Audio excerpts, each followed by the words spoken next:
Anyway, here, let's listen to Michael Brooks. I'm not saying to talk necessarily about President Lula to average swing voters. That guy, but that being said, no, but honestly, you know what's funny is that I know people through covering him, a former president of Brazil and political prisoner, guys come up to me at live shows who are like, you know, I mean, look, they're into my show, so they're into politics, but they're definitely not part of any type of college, academic, whatever. That guy's cool. I follow him on Instagram. The pictures of him playing soccer are awesome. You read his interview, you watch my interview with him, he's talking about how people buy beer. I had a program so people could get, you know, buy a cup of coffee. When they buy coffee, they, you know, I'm not doing it justice, but he's speaking, and I think that's another thing. You're talking about somebody who rose up from being impoverished, illiterate metal worker who lost a finger, never went to college, and then became the most popular and effective president in Brazil's history, and is brilliant statesman. He wasn't trained in one of these institutions. Now, it's not black or white. Of course, people come out of these institutions who are great leadership, and we're not trying to demonize college, but no, don't embrace being part of a subculture and make a distinction between substantive rights and commitments, which are non-negotiable, and cultural practices and preferences, which just reflect your cultural training and class position, have no substance, and are probably mostly annoying. Since you mentioned Lula, Yeah.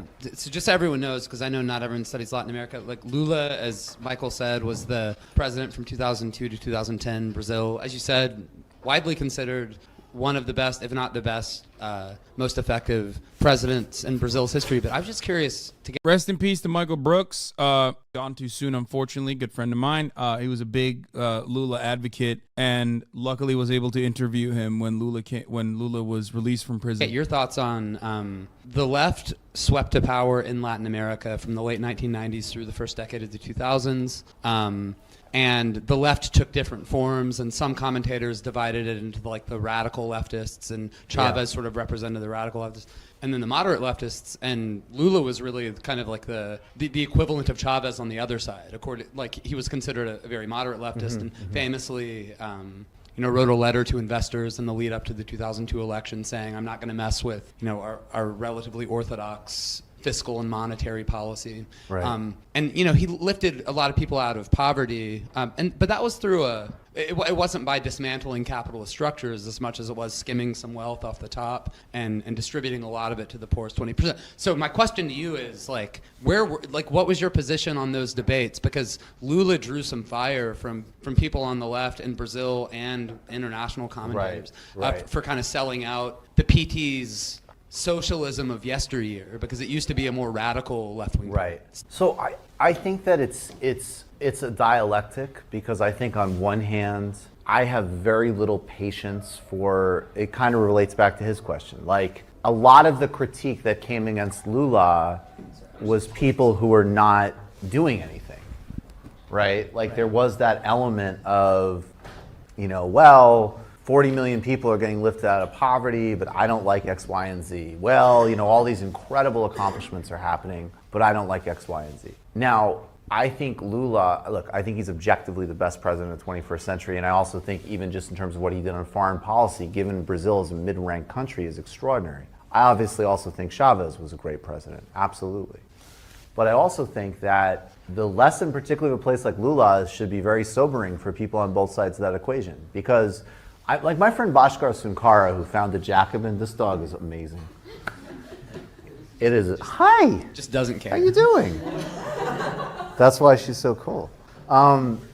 He said, he became a Marxist because of his conservative, he's like, by temperament, I wish that a social democratic model would work.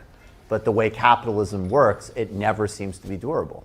So, yes, you had a presidency that lifted tens of millions out of poverty. The economy did great. Things worked very well. He acquiesced to all sorts of problems. I mean, he's been really upfront. He basically was like, look, by the time I was becoming president, I wanted to get rid of hunger in this country, period. And I was willing to negotiate other things. And he did. He got rid of hunger. So when you look at it and you see the success and you see the model that was created and the fact that there was still this backlash from the U.S. foreign policy because they wouldn't privatize Petrobras, which is their state oil company, and you look at the wealthy in Brazil, who clearly, as Lula said to me in the interview, he said, poor people could fly when I became president. And you would hear people in Rio de Janeiro go, the airports look like bus stations. That level of social entitlement and resentment, as well as the fact that I don't know if that model, as again, the capitalist pie shrinks, is replicatable. Lula himself says, we were talking about Uber. He's like, yeah, it's a different set of challenges. I would be a more radical president today. And not because it's interesting. His instincts are really, like, he's a labor negotiator. He really believes in, like, legit, like, you get everybody and you sit down and you figure it out.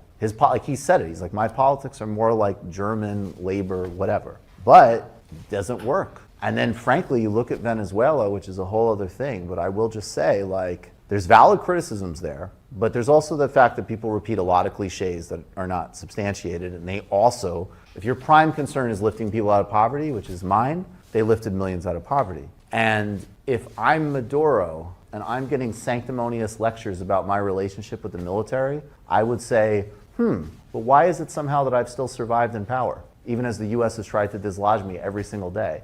And people like Lula and even Morales, this whole idea that Morales was some autocrat, ridiculous, knocked out. So Lula, it's a tremendous tragedy, because if there was even just a willingness for, you know, policymakers and capital to say Brazil can have a new deal, we could have a very nice model, but that apparently is not agreeable to them. So I don't like that the left moralized them and undermined their achievements and demanded, like, well, why isn't Lula doing what, you know, By the way, this is at the foundation of like critical support. What he is doing here is like still maintaining the position that yes, a lot of these leaders are not infallible and they do a lot of things and a lot of morally unjust things. Not talking about Lula here, but definitely talking about Maduro. But ultimately, his power remains unchallenged because of the oppressive ways in which he has maintained his position of power. But then simultaneously pointing to the likes of Morales and Lula,